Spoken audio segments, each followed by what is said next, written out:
Hi guys, good morning. So guys, for today's content guys, magpa-Thanksgiving Mass me. So sabay na din yung magpa-housewarming. Kasi guys, for Mark for days date, ano siya sa amin guys, very important talaga. So kaya magpa-Thanksgiving Mass kami guys. Kasi September 27 yun ang pagka-approve ng PR namin guys. So, syempre magpapasalamat tayo sa Panginoon na ginagabayan talaga niya kami guys sa aming mga panalangin. So, at naka 1 year na din kami kay Kasita last week sa September 16. So, nag 1 year na kami dito din ni Kasita. So, sabay na din yung pa-housewarming. So, guys, samahan nyo kami, guys. So, ayan, kagigising ko lang, guys. So, ano na tayo, guys, yung mag-set up, mag-decoration, yung simpleng decoration lang, guys. So, pagkatapos, guys, at parang sabay na din yung house tour natin. At ipakikita ko na sa inyo si Kasita. So, let's go, guys. Oh, naku guys, yung tagiyawat natin dyan. Di pa umalis. So, by the way, yan guys. Patuloy tayo mag-set up guys. Hindi pa natapos ang kalat pa. So, samahan niyo kami guys. Enjoy. Hope you like it. Enter.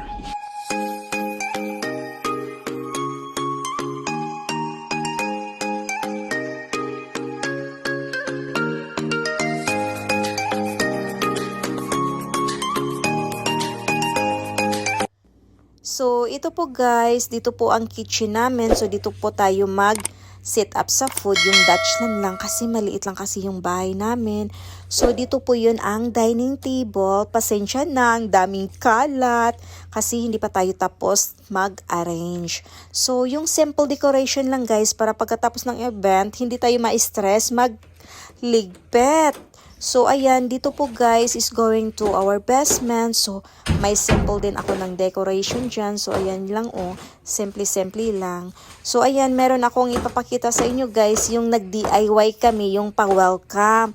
So, ito po yung ating sample DIY decoration guys. So, yan, nilagyan namin ng maraming double-sided to make it sure na hindi siya malaglag sa kanyang didikitan. Kasi pagkatapos nito guys, isasabit namin doon sa labas at medyo mahangin. So kaya nilagyan namin ng maraming double-sided. So itong mga bulaklak guys, so ayan, isa-isa ko talaga sila nilagyan ng maraming toothpick. Ayan kaya marami akong toothpick dyan kasi lagyan natin ng tigisan ng toothpick. So panoorin nyo guys hanggang dulo para meron din kayong ma-idea dyan kung meron kayong balak. So, at least nakatulong ako sa inyo guys. So, itong mga bouquet guys, so ayan, ilagay natin dyan every corner. So, ayan guys. Very easy lang siya guys. So, natapos na nilagyan ko yung mga toothpick. So, ayan. Ganun lang siya ka-simple guys. Parang nagpin ka lang sa mga side by side niya. So, ayan guys. So, tingnan nyo. Parang nakulangan ako guys. So, nilagyan ko siya ng maraming bulaklak talaga sa gilid guys. So, shoutout pala sa may-ari. Thank you Ate Vicky. So, ayan. Natapos na guys yung ating DIY pa welcome. So, diba ang bongga-bongga? Diba? So, meron pa akong ipapakita sa inyo guys, another my DIY. So, itong styro ay galing sa styro ng TV namin. So, nilagyan ko din siya ulit ng mga bulaklak. Ayan, nagmagic tapos na. Kasi pabilisan tong video guys. So, tingnan nyo guys kung saan ko siya ilagay at samahan nyo kami kasi kami ay tapos na. So, ilagay na natin sa labas. Let's go! So, ayan. Nandito na tayo sa labas. So, diba? Pabilisan lang talaga. Ang dali. So, ito guys, dyan lang. So, ayan guys. Kasi medyo mahangin guys. At malamig. So, ayan guys. So, to make it sure talaga na hindi talaga siya malaglag. So, nilagyan namin yung screw talaga yung nilagay namin dyan.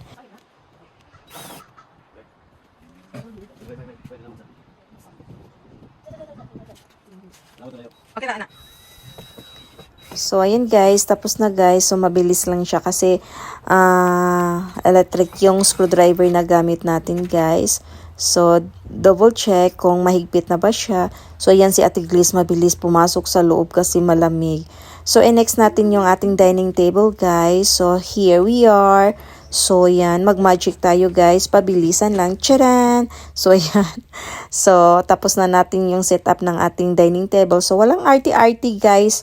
Yung simple lang. So, ayan. Next natin yung ating cutlery. So, si Ate Glaze nang nag-discarte paano niya pino-fold. Yung simple lang din tingnan pero maganda. So, ayan.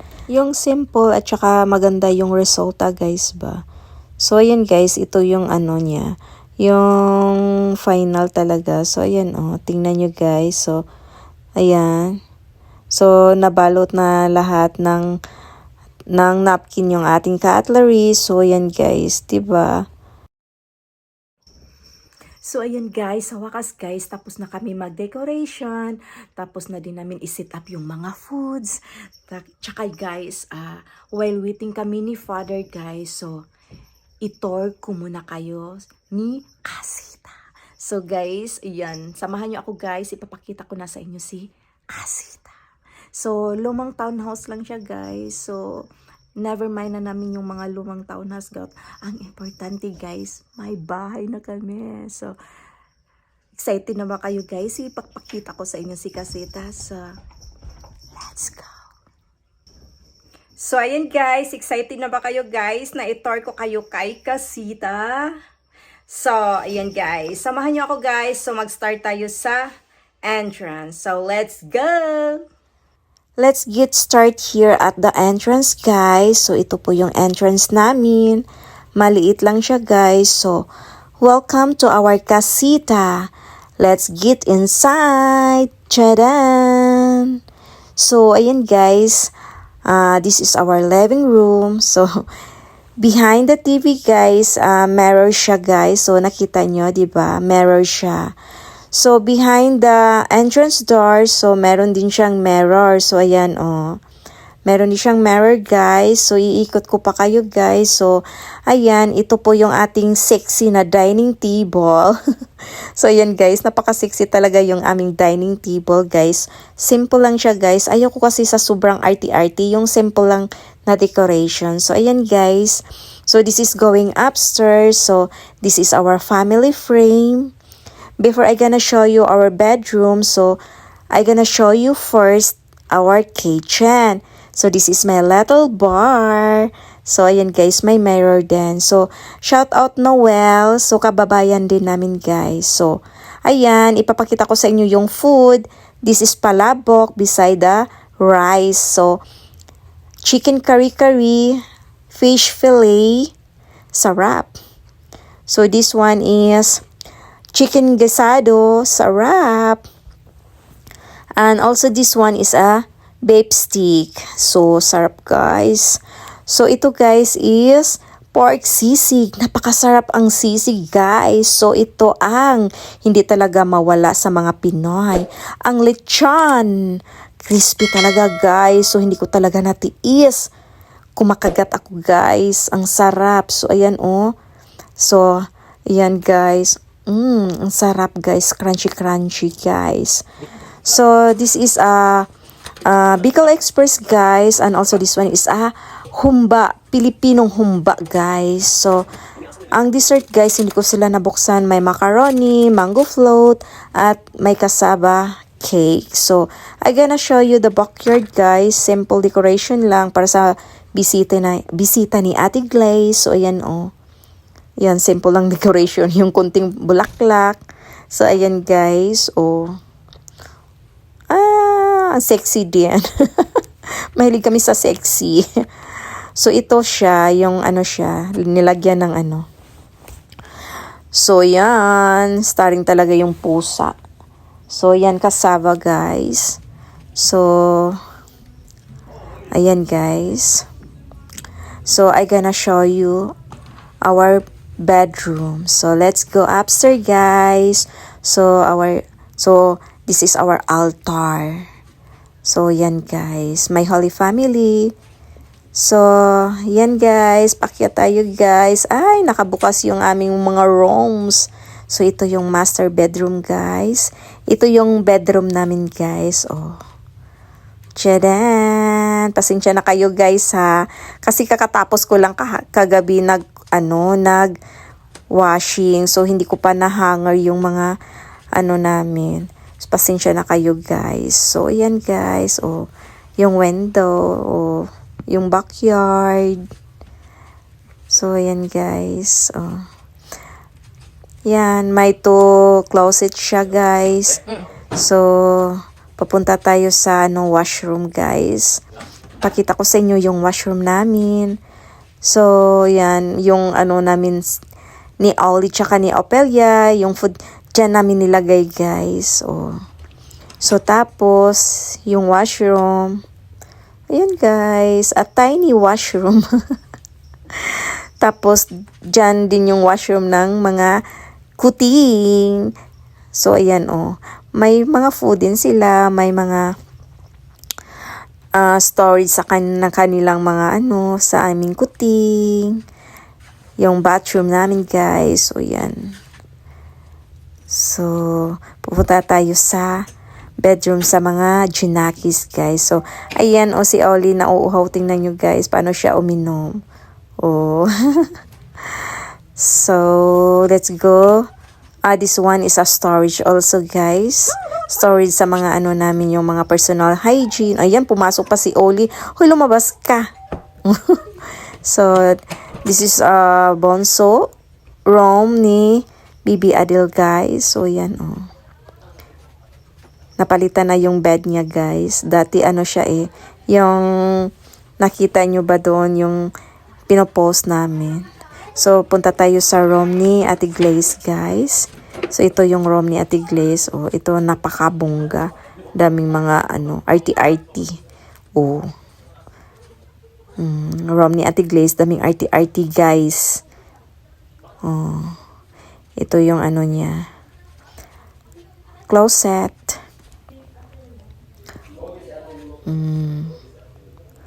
Diba? Yung iMac niya, oh.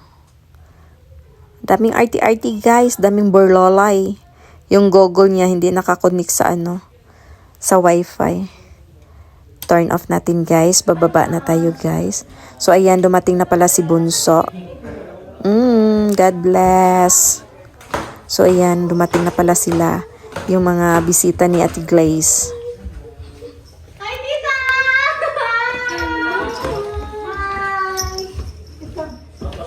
Say hi to my vlog! Don't forget to follow! Charot! Naku, Diyos mayos. Mga katlover pala sila, guys. So, let's go downstairs. Going to our basement, guys. So, ayan, guys. May props kami dati yung last year na sumayaw kami sa Sinulog. So, na-display din natin. So, yan, guys. Simple decoration lang sa basement.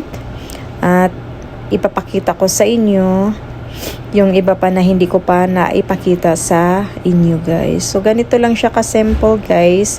Dito na yung mga kaibigan ni Glazy. Dito sila mag-jamming-jamming, magkantahan at iba pa. So ayan guys, I gonna show you to our washing room. So this one guys, dito kami maglaba. So ayan, may dalawang washing machine, may dryer, tsaka yung washing machine guys. So, ito po yung mga tangki. So, this one guys, may extra kami na foam just in case kung during sa summer doon kami dito kami sa basement matutulog. So, ayan guys. Oh. So, yung mga extra namin na mga bedsheet, dito ko na lang nilagay. Parang small storage din.